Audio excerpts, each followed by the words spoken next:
The Villain's Demand reviews Extraordinary X-Men, written by Jeff Lemire and art by Humberto Ramos.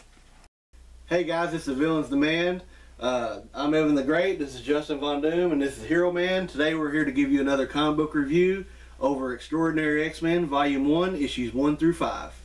The book starts off and Storm's sitting at her behind her desk, and she's talking to somebody. She don't know how the mutants have come to be what they are. She don't know what to do. At the end of it, you find out she's talking to Charles, but he's not really there, or at least she sees him, and Bobby doesn't. And then it cuts to Magic. She's overseas saving a young mutant that you find out the government is actually like outlawing mutants because of the M-Pox virus and what Scott did. They talk about how Scott attacked Inhumans and did what he did, and so now they don't fear the mutants. They hate they just hate them. They don't fear and hate them, and they're also terrified of this M-Pox. And so Bobby and Storm know that they need to start recruiting more X-Men to survive. So they go find a young Jean. She's wanting nothing to do with the X-Men. She's wanting a normal life, so she turns them down. But she does let them know about another mutant that she found when she did her scan, and it ends up being Logan, which they go looking for him a little bit later. And then they talk about, while they're talking with Jean, that the mutant race is dying. They can't reproduce anymore. This the Terrigen Mist is sterilizing all of them, and that, you know, they need to get together. They have to put a stop to this and figure out what's going on. And then it goes, meanwhile, it goes with Magic. After she saves the little girl, she goes looking for Colossus. Colossus is a farmer in Russia. He's just trying to live a simple life too. Magic shows up. It doesn't take much persuading for Magic to talk him into joining again. You know, brother, sister, just a little bit of talking, and he was on board. And then they go looking for Nightcrawler. While they're looking for Nightcrawler, they find his tail. They teleport it back to Forge to have it put on ice. At this time, Storm and Bobby are showing back up, and they go looking for following Nightcrawler. They use the cerebral to find out where he's at. They leave there. They end up having to go into the sewers. Magic and Colossus do. And then it cuts back, and right before Bobby and Storm make it to or back to X-Haven, before they leave Jean, they give her a mini cerebral.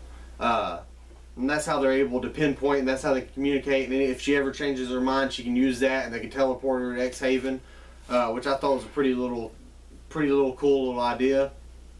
And then Bobby and Storm go looking for Logan. They find him. He's in Canada. He's just wandering around. They show up with a giant sentinel, which is reprogrammed by Forge, and to me it kind of reminds me of a child. But you know, he doesn't trust it. They're trying to get him on their team. He's saying he's not the same Logan. They're wanting to know why he's old. They have their brief little talk. He wants nothing to do with the X-Men. He doesn't want anything to do with that life because of what he's been through. So Logan turns him down. And then it cuts back to Jean's on a date with a guy she's in college with. She's talking about some of her failed relationships with other people. That she's not saying she's a mutant, but she's just going and talking about some failed relationships and how when she was dating Hank, it felt like kissing her brother, and so that dude kisses her. She's like, that wasn't like my brother. And they're really hitting it off. As they're leaving, because they got class the next day, they hear a young mutant being attacked in an alley. And of course Jean goes to save him. She intervenes and reveals that she is a mutant too. She saves the boy. Her boyfriend is freaked out by her, disgusted. He runs off. Come to find out that it's an Inhuman, not a mutant, and he is even terrified by her. He's like, "Oh, I'm an Inhuman. Don't touch me." And he runs off. So that kind of, you know how serious this M-Pox virus is. Then it comes back to Magic and Colossus. They're in the sewer. They end up running into some martyrs. They have a brief little fight. They defeat them. Mr. Sinister shows up.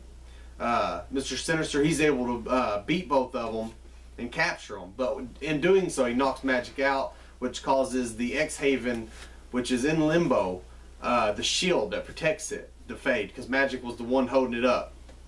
Once that happens, all these demons attack X-Haven. And they're having a real hard time keeping them out.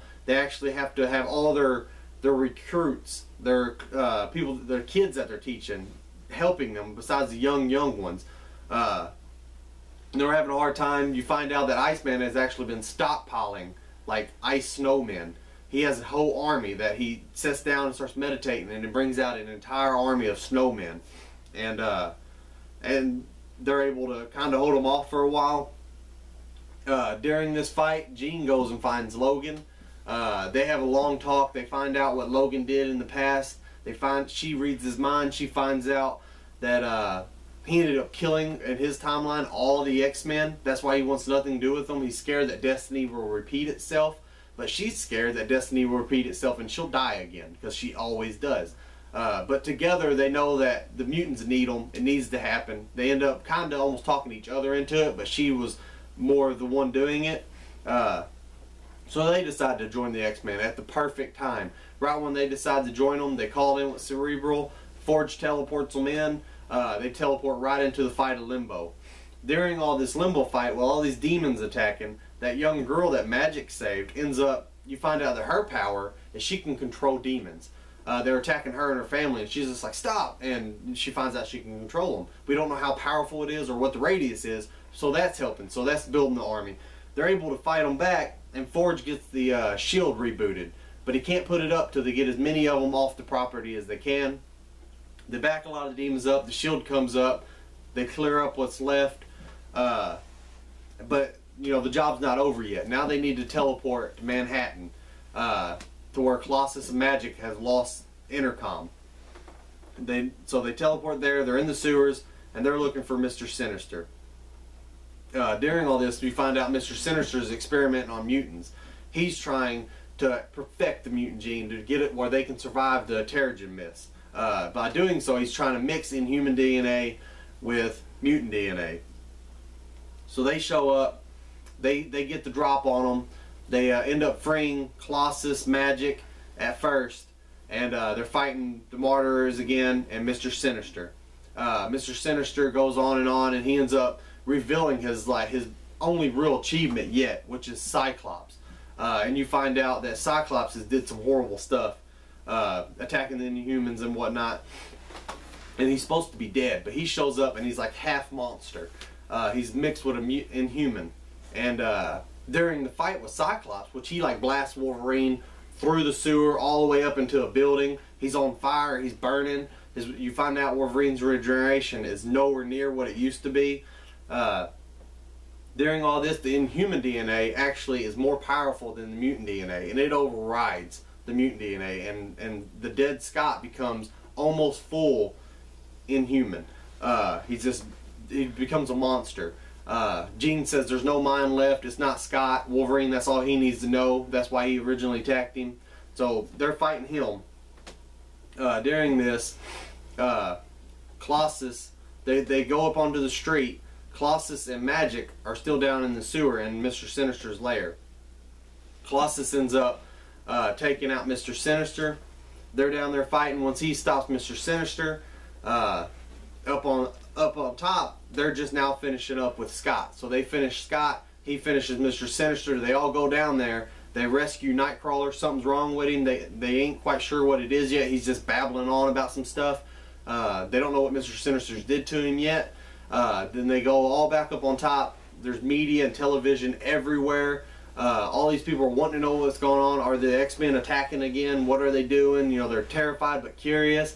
And instead of teleporting out, Storm's like, make a stage, Iceman. He raises them all up on pedestals in this giant ice stage. And Storm gives a speech to the media. She talks about how the M-Pox gene is killing mutants, not humans. So you find out that these people that are worried that their kids are dying, it's because their kids are mutants. They just haven't hit puberty or mutated yet.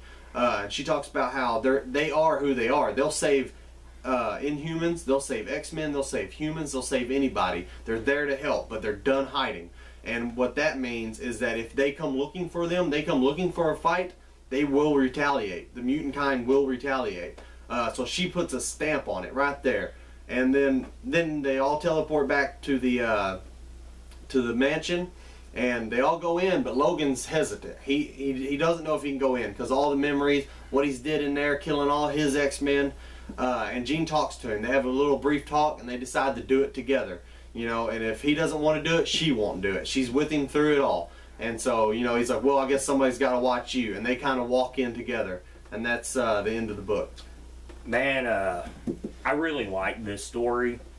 To take a trip back before Secret Wars or Brian Michael Bendis was writing X-Men, he did a really good job with the Uncanny X-Men, the all-new X-Men, bringing the original 5 X-Men to the past. And you read issue 600 of Uncanny X-Men, and it's kind of like he did with the Avengers. He wrapped everything he wrote up in one nice small package, almost like a thank you to the fans. And this book, in which we'll cover the other 2 X-Men books also, almost tears a lot of it down. Where Scott brings peace to everybody. He's got all the mutants at the White House. You know, and he's talking about, you know, this was his revolution. Look, they're all sitting there not fighting. Now everybody hates the X-Men almost even more than ever. Man, just the plot holes in this, I should say plot holes, but the plot of this book, the twist, the possibilities, the relationships in this book. I think this is going to be really, really excellent book. When I first opened up, I thought Jeff Lemire was going to have a hard time matching up to what Bendis had wrote, and he's kind of almost nailed it perfectly, and going to continue on with what the X-Men are, you know, based on. Fear from the human race. This book's got 2 of my favorite X-Men in it, Magic and Storm. They brought Old Man Logan in, which will probably be very hot. That book just came out this week. And if you don't know anything about Old Man Logan, go back to Wolverine issue 66. Start reading that in volume 2. Really good. We're going to cover that as well because of all this. And, man, I ain't got enough good things to say about this book. The book is terrific. I agree with Von Doom. But what I like to do is when I read these newer comics, I kind of see some of the things they took from the previous comics or the cartoons or anything, and they kind of mesh them together. Storm is one of my favorite leaders, and in this book she leads well, and I think it's because all her time with the X-Men through the days and T'Challa and the way her character is and where her background, I think it all makes her a really good leader because, like she did at the end of the book, not only are we here to help, they're not going to take crap from nobody, and I like that about her. And she's putting a team together who are very trustworthy people and would have your back. I mean, Magic, a lot of people think maybe she's not trustworthy, but if Colossus is there, she's very trustworthy. Because wherever her brother is, they watch his back. You got Storm, and then you got Logan and Jean coming in, and it's a great chemistry between the two.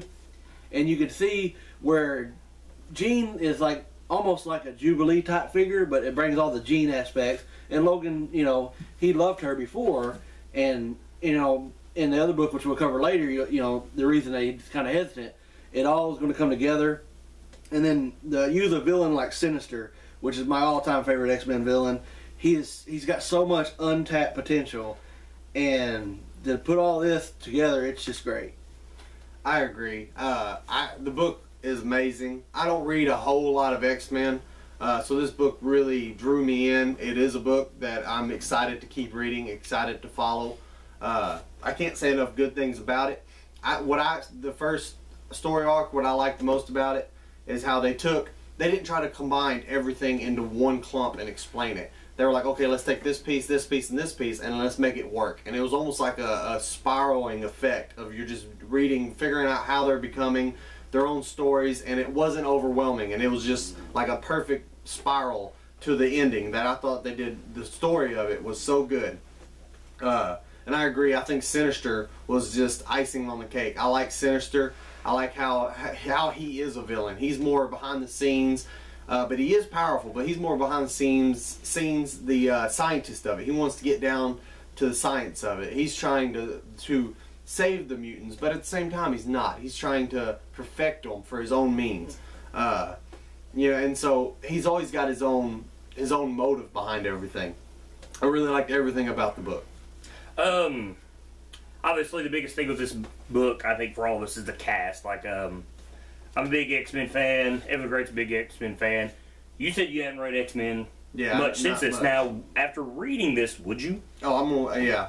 Yeah, definitely. It seems like all it takes is one good X-Men title for someone to jump on that bandwagon and keep reading. That's how it was for me. I used to hate the X-Men, except for the 92 cartoon, which everybody loves. Yeah. But I mean, you know, because there's so much time travel and stuff, and it seems like they've got away from a lot of that here in the last decade or so, and that's what's really drawn me to them. Which I thought was funny, Iceman, when they're talking to Logan. Yeah, it says he's about like, this is a time traveling thing, right? It wouldn't be X-Men if it wasn't. Exactly. So that's kind of funny. You stole my thunder. That's what I was getting towards. Oh, but look, I think the cast of this is what's going to make the book great. We have Old Man Logan, who from one time was just an alternate universe story to a big character per se, I guess, in Secret Wars. But even though he wasn't in the main title, his book was really impactful because he was jumping borders, and you know what? My whole thing was, I was wondering if he remembered any of it, which he doesn't.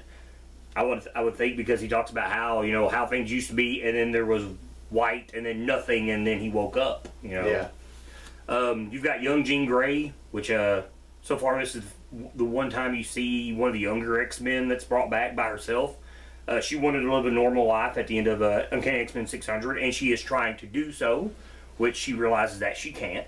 Yeah. She's drawn back in.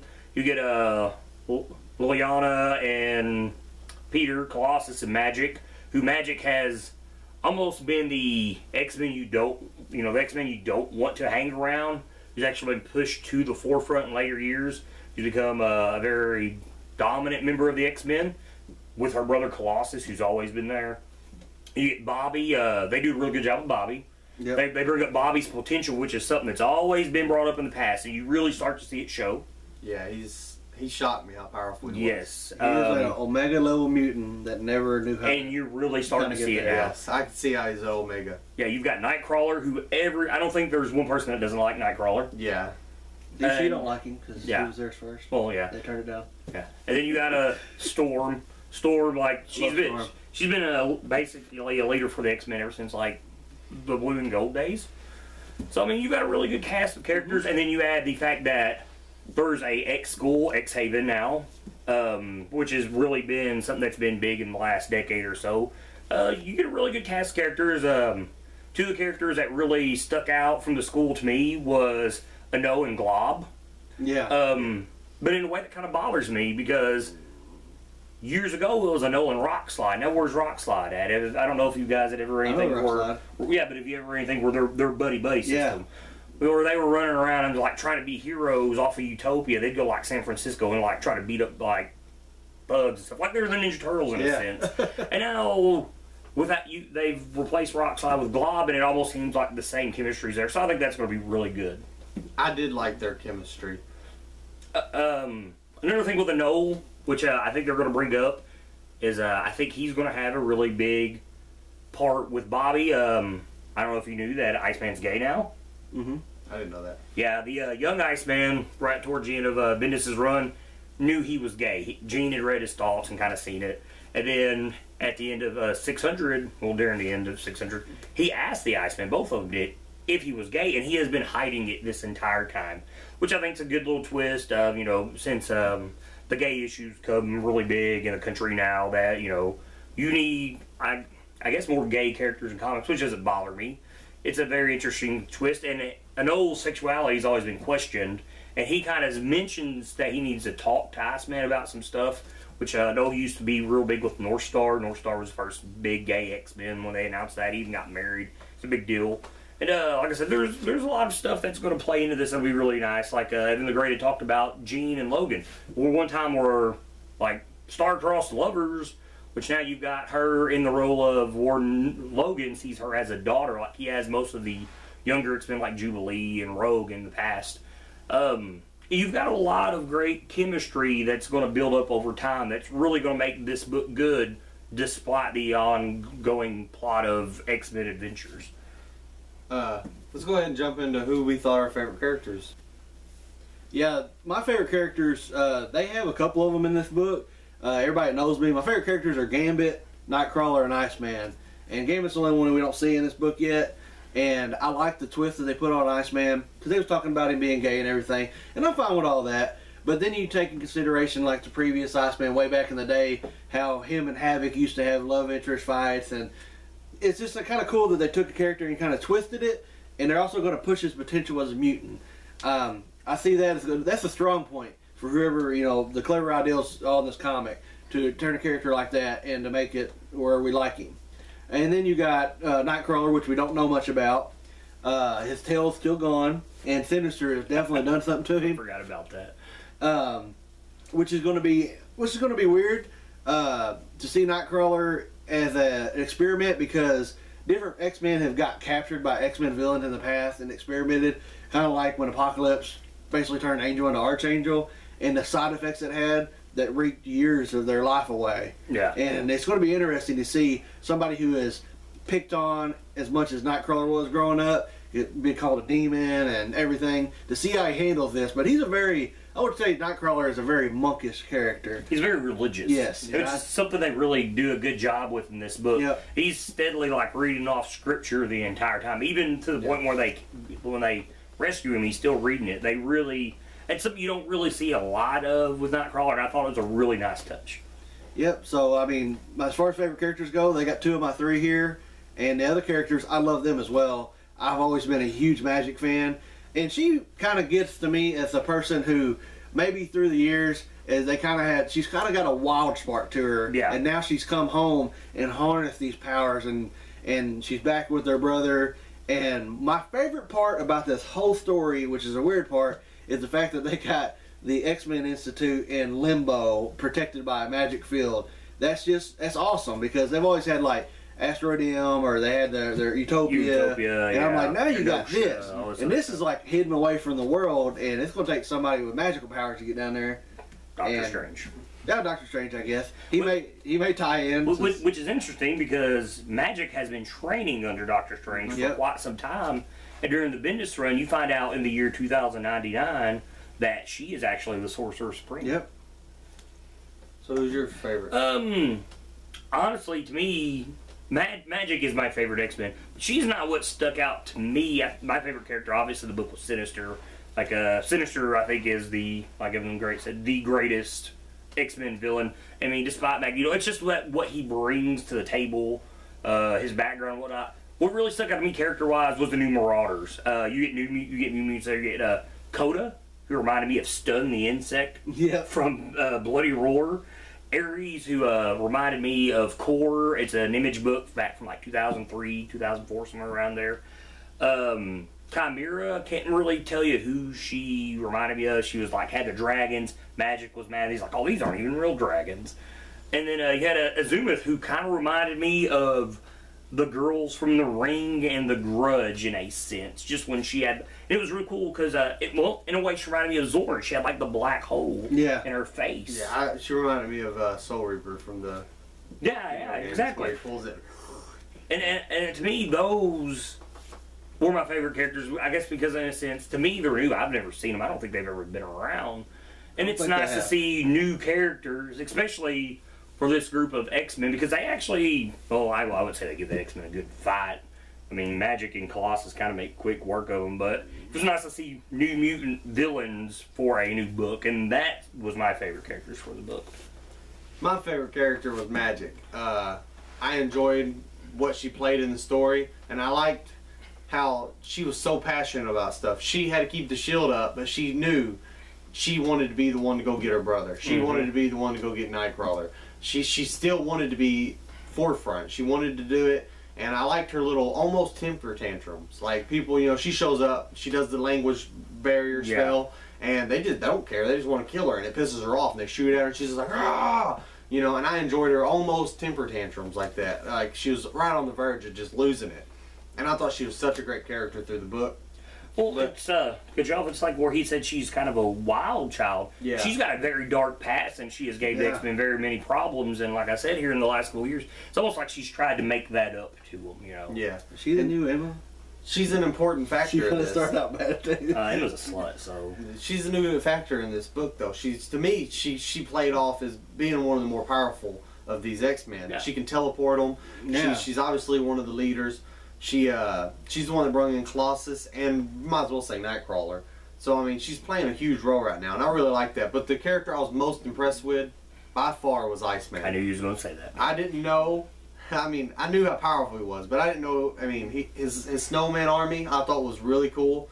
I even liked how they made him have to meditate for it. Like he never did it before. You know, it takes a lot of concentration, and it drained him of energy. And I liked that he was actually exhausted after it. And then later, a bus falls on a kid, which turns out to be another Inhuman. But the bus falls on him, and he's never did this either. He's like, I can do this, I can do this, I can do this. He gets the kid by the hand and creates like a giant ice trough, and he's like, come on, come on. He's not even sure if he can do it, and he grabs that bus, and I guess he was assuming it would just flip it over. He throws that thing. Yeah. And that's when I was like, man, you know, he can make some powerful constructs, like powerful constructs. Could you imagine if he built an army of them? Yeah. Like, I mean, he had so much potential, and they were barely tapping on it, of what he was doing in this book, and I was blown away by it. Like I said, that all goes back to this Bendis run with all new X-Men and X-Men. What he was building up when I first read this is like, man, you know, Jeff Lemire's got his work cut out for him, and he did a really good job with this first arc. Like I said, I was really, really impressed. When I thought about it, listen to you guys, what stuck out to me, I should say now, I thought about it, character-wise, was Cerebra, the Sentinel.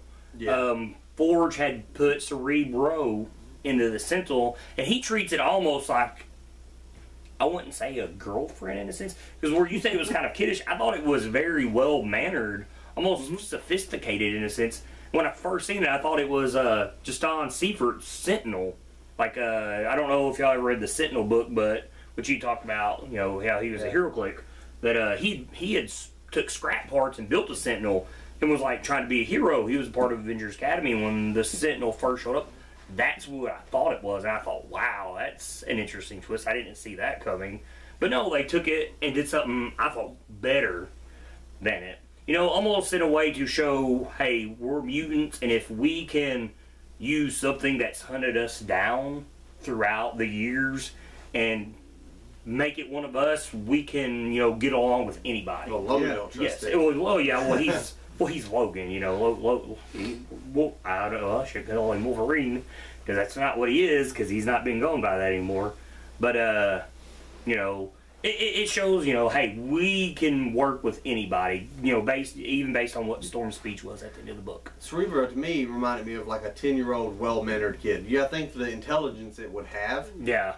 But it's because, like, it thought Logan was rude, and it was offended by Logan. When Logan attacked it was like, please don't hurt me. Yeah. You know, that aspect kind of reminded me of being almost like a kid. Yeah. You know what I mean? I can see that, yeah.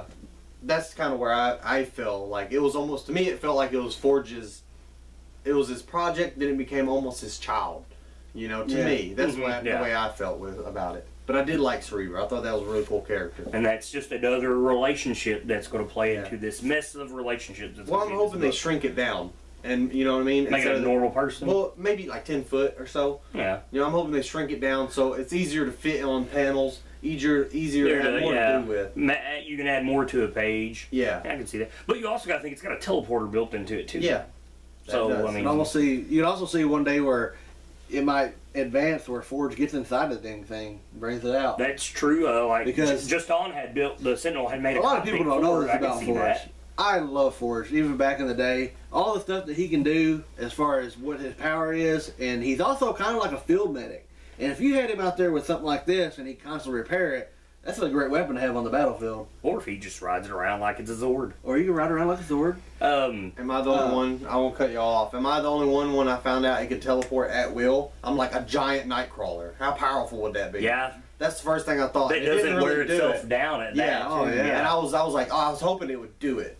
But, I mean, that is one thing I thought. Could you imagine trying to fight a giant Sentinel Nightcrawler? The more I think about it, you imagine trying to fight this team with all the teleportation they have between Magic, the Nightcrawler, and Nightcrawler. Oh my God! Good luck. That's wow. That's pretty interesting. This, in a sense, I mean, you're talking about the team. It's almost, well, never mind. You have Jean Grey. You don't have a telepath, so yeah, you might have one of the most powerful team of X-Men ever assembled right here. Yeah. Because I mean, you've got Wolverine, which Logan, and which I mean, he's always been a staple. You've got your Brawler and Colossus. your telekinetic, psychic, and Jean Grey. Storm's always been a constant. Iceman's always been a constant. Then you've got, like you said, all these teleporters. Yeah, you might have the most powerful X-Men team ever assembled. Interesting. I keep saying Wolverine and Logan. Let's get that off the table because there's something that could potentially cause a lot of problems for this team. Between him and Jean talking about their destinies and whatnot. Because, Wolverine said, I am destined to destroy the X-Men. He's already done it once. I think they did that. Letting Jeff Lemire have this character, even though it's getting a solo title, is can be very crucial to the book itself. Because I always have an issue when you bring a major character that's new. Well, and I mean he's new. Mm-hmm. And Bendis is writing the solo title into a main title. I mean, you've got to cross those streams eventually. And that kind of worries me about the character that he's going to be so much involved in that book. Just like Wolverine normally would, he's going to be restricted to this book. And that kind of bothers me with the character because in this team, he's got a lot of potential. He can bring a lot of stuff to the team. And it worries me that having a solo book is going to take away from that. He's the most, like I said, we're not going to call him Wolverine, he's Logan. This Logan is the most interesting Logan as far as team aspect that I think he's ever had. Yeah. Because he has so much more history. And like you said, he didn't trust that Sentinel. Think of how much Sentinels he had to take down in his day.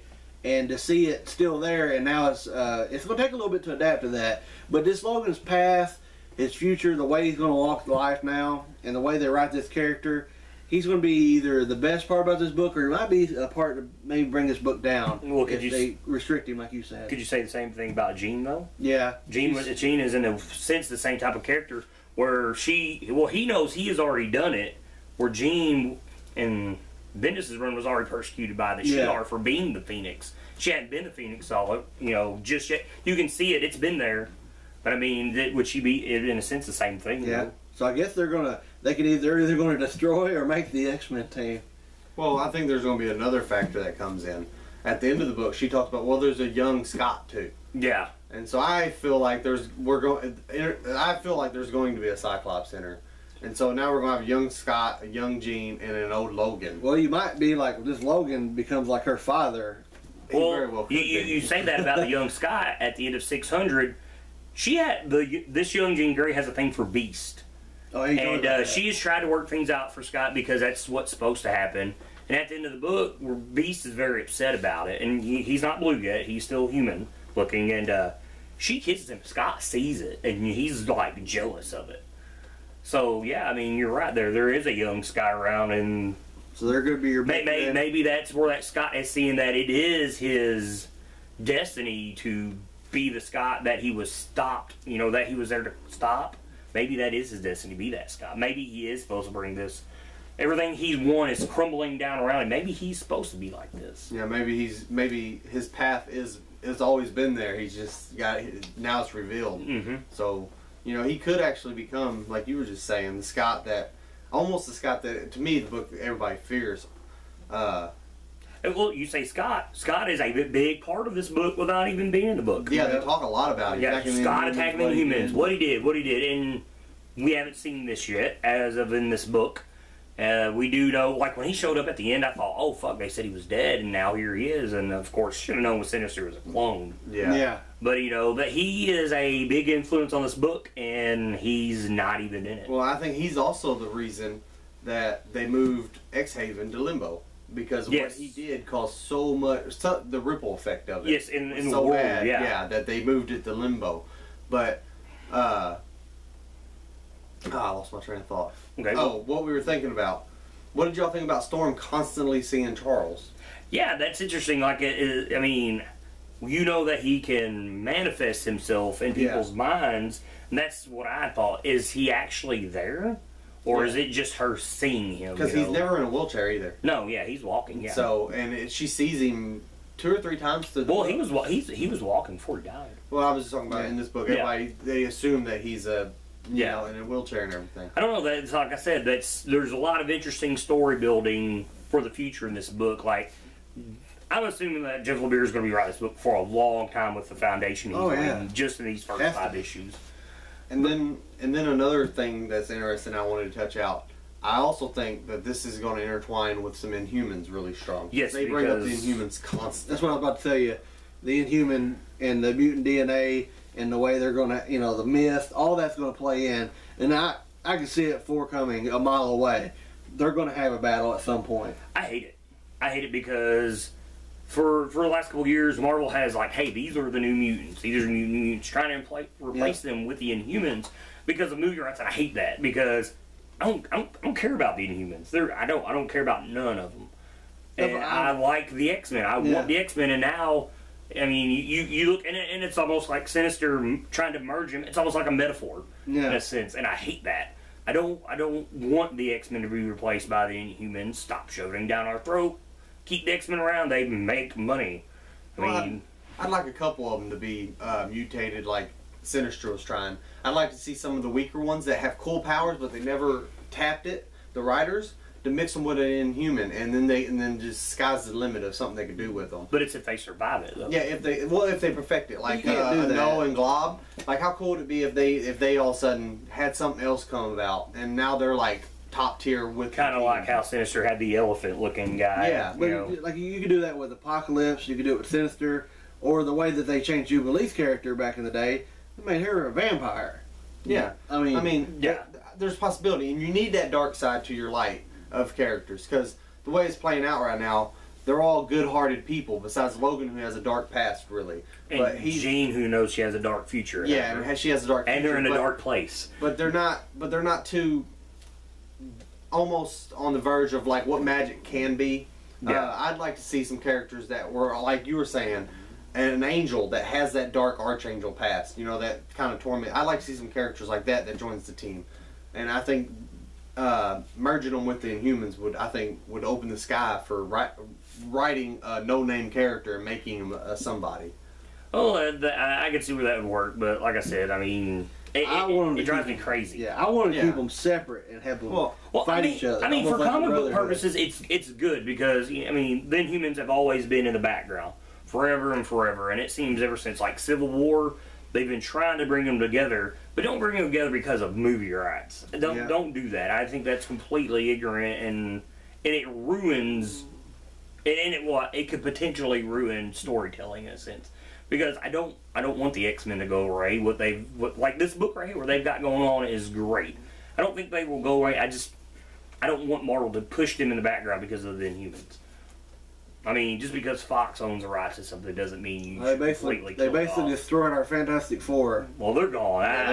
They're gone. And I think it's But the here's the next. thing: the way that is, that's great. The way they ended that. Yeah. You still got Thing and Johnny, and then at the end of Secret Wars, that's perfect. They gave us fans what we wanted and gave Fox what they didn't want. Exactly. Talking about mixing, the Inhumans with the X-Men, I can see where they're also taking characters that I think are, vital to the X-Men. And we were talking about Storm earlier. I can also see Storm as a bit of Professor Xavier and Magneto in one. Like mixing past of character potential. I don't see if anybody else sees it like that, but when I read her, it kind of felt like she's just enough of both to make it a perfect leader. Well, okay, you say Charles and Magneto. I mean, Magneto is very forceful in a sense. I don't see where the That's what I'm saying. She's not forceful until you like she said, if you come on our line, we'll strike. Oh you. yeah, I guess that's where very I'm true. like, Yeah, she got you half of mess with Magneto us. in, Yeah, but half of Professor. I could see that. I mean, and like I said, I think she's perfect leader for this team. I love the way she's drawn up too. I do too. And I'm I glad love she's the got way the mohawk. Magic looks. Yes. Yeah, and I like the way Magic looks. I'm glad you brought that up. Humberto Ramos. I used to not be a big fan of his art, and he's really made things sharper. Not so much. His fingers, if I'm right, used to be like really blocky, and he's actually really done a really good job on this book. I enjoyed the artwork in this book because to me it reminded me of almost cartoonish. Like the men, especially Colossus, Wolverine, they're big, muscular, massive guys. Yeah. The women are sleek and slender. But like on Magic, she's sleek and slender, but her armor, it gives her the big Gives her points girth and girth, stuff, yeah. the right areas. And Storm is kind of her hair that does it for her.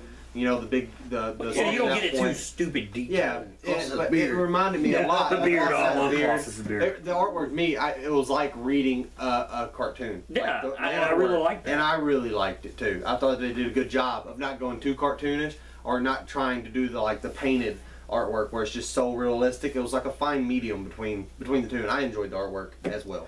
The one thing we haven't covered before we wrap this up is the M-Pox. But not only are the X-Men dealing with the inhuman Terrigen Mist affecting them, or I say it's killing them, it's sterilizing them. You hear that from them. From the human side of the debate, you hear about M-Pox. And you see it where Jean saves the Inhuman from getting beat down. The guy says something about M-Pox. About how, how it's going to kill those little girls. They're just up there in that room. What is the M-Pox? To me, I'm thinking maybe there's not even an M-Pox at all. Because if the Terrigen Mist are sterilizing them, maybe it's the Terrigen Mist changing people and they just assume that it's the mutants. Because like I said, the Inhumans have always been in the background, and ever since Infinity, where Black Bolt let off the Terrigen Mist bomb, this is slowly becoming a issue globally. And to me, I don't think the M-Pox is what the humans or anybody else even thinks that it is. Because, go ahead. I'm going to touch on something else as soon as I get your thoughts on this. I think the M-Pox is the Terrigen Mist, because Storm touches exactly, on the fact that it's not humans dying. Yeah, it's mutants. So it's just the humans giving it a name. Because they always feared the X-Men, They don't look at it as, oh, that's the Terrigen Mist. No, that's the Terrigen Mist is giving you all a virus that you're giving my sweet little girl who's dying from it, because it is killing them. That's kind of what I look at it as. It's just the humans putting a name on something so they can understand it. Yeah. Almost like, well, we don't know what's really going on with all this, but we know it's affecting my daughter, and it's got to be a virus, and so they stamp it M-Pox, and then it just spreads like anything does, bird flu or something. People are scared of stuff they don't really understand. Yeah, the unknown. Yeah. What about you, Mr. X-Men fan? You're the longest X-Men fan on this table. Dealing with stuff like this, the legacy virus, I really would like to hear your opinion on this. The M-Pox virus to me is, I want to say that it is the Terrigen Mist that's doing this and not the M-Pox virus. And what I think somebody knows this and they're in the shadows. It might be Sinister, but I think it's somebody else. I think Sinister eventually will know. And I think somebody has been leaking stuff out and to make it look like the mutants have been doing this to get rid of them. And then whenever that villain will be portrayed, it will be an Inhuman that knows it's the Mist and not the X-Men gene, and using this for a fact where you can make everybody hate the mutants again, where they can live in peace. And doing so is going to cause a stir. Well, like I said, the Mist is already there. Yeah. Infinity, he let that bomb, so it's already affected everybody. Like I said, that's what made me think that the M-Pox isn't a real thing. It is the Terrigen Mist. Yeah, and one thing I think about this is we read Iron Man, the chick he's with, that she has a cure for the mutant gene. That's right. That is going to be like what me and Von Doom and Hero Man talked about. I would not be shocked if it don't cure the mutant gene. It makes a mutant gene where they don't die from the Mist, which makes it look like they killed off M-Pox virus. That's actually I could see that. I really could. I don't know. That's just my theory. No, that's actually a really good theory. I mean, it would make a lot of sense because like I said, it's sterilizing them and it's killing them. Yep. And if it's going to cure the mutant gene, Sinister said that human DNA was more powerful than the X gene. And it's in a sense it's almost the same thing in a way. I mean, I don't see why it wouldn't cure it at all. Well, I mean, just to kind of aggravate you two, what I could see happening with the movie rights and everything, and I know y'all don't want this to happen. What they could do is say that girl with the cure, whatever the case is, they do cure the X-Men of the X gene, but the Inhuman gene takes over everything. I'm afraid and of they become Inhumans. I think they'll stay X-Men, but I think they'll be Inhumans. And I hope they don't change their powers. If they take away their powers, maybe the X gene will just amplify them, kind of like Quicksilver. Kind of had a little change there. But I mean, that is still a possibility that it's laid on the table. And you say that one time when they're in House of M, Quicksilver lost his powers, and he did use the Terrigen Mist. That's what I was saying. So, so wait. So what you just told me is what Marvel's going to do is turn all the X-Men into Inhumans. It's a possibility. So they can use them in their movies like they did Scarlet Witch and Quicksilver. even though they're in Fox. Well, maybe not to use them, but maybe to hurt the movies that Fox is putting out. Well, if you hurt them enough, like the crap Fantastic Four movie that came out, you have the right, you have the chance to get the rights back. And so I'm just saying that card is out there on the table somewhere. I'm not saying it's going to happen, and I hope it really doesn't. Oh, that's what it's kind of looking like. Whenever It this could first happen. got announced that all this was going down, that's my exact words. They're going to turn X-mutants into Inhumans. It could happen. And it's looking like in this book. I hate you. And, I shouldn't have pointed it out. No, I've seen it coming. I just didn't want to say it. and then the cure could also be, sorry to keep talking about the cure, it could also be something where you got these mutants, and when the mist hits them, it makes them sick and they die. And they're saying, it ain't hurting humans, it's hurting your children because they're mutants. All of a sudden, they give them this freaking cure, and instead of doing that, they don't die from it no more. Hey, I cured it. No, you got rid of the mutant gene completely, and now everybody's Inhumans. Okay, well, to go back to that, we were talking earlier where Scott was attacking the Inhumans. You don't know why. I would assume it may be over the Terrigen Mist. That'll hopefully play out later. But they also talk about how the Beast is working with the Inhumans on a cure too. Yeah. Yeah, he's trying to. So that makes you question Scott's attack. And for one, they don't even say which Scott it is. You brought up young Scott. They don't actually tell you which Scott it is.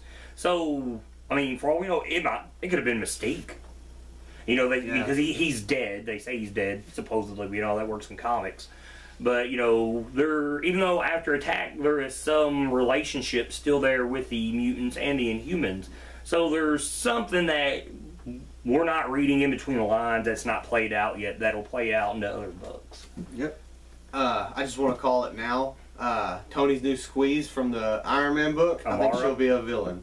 She'll either turn, or what she's doing will be bad, but she'll be overwhelmed by it, or by the power. Maybe she's that secret villain. That's too big of a plot hole to put, just to throw out there, and her not be something big. And I can't see her being a hero. I don't see curing the X-Men as being a hero. I think that could only lead to bad. I think she'll be a villain. Well, with that, we're the Villains Van. This is our review over Extraordinary X-Men. Great book. I give 2 thumbs up, 10 stars, 20 if I can give it to it. I'll give it a 9. It's hard for me to give a 10, as everybody knows. I'll give it a 9, 9.5. I just loved it. It's great. It is a great book. I recommend it. I give it 10 stars unless you turn to my X-Men and Inhumans, and then you get 0. We're the Villains Van. I'm Justin Von Doom. He's Hero Man. Southern Great. You're watching this on YouTube. Follow us on Facebook. Give us some tweets on Twitter. Don't turn our X-Men into Inhumans. Keep reading, guys.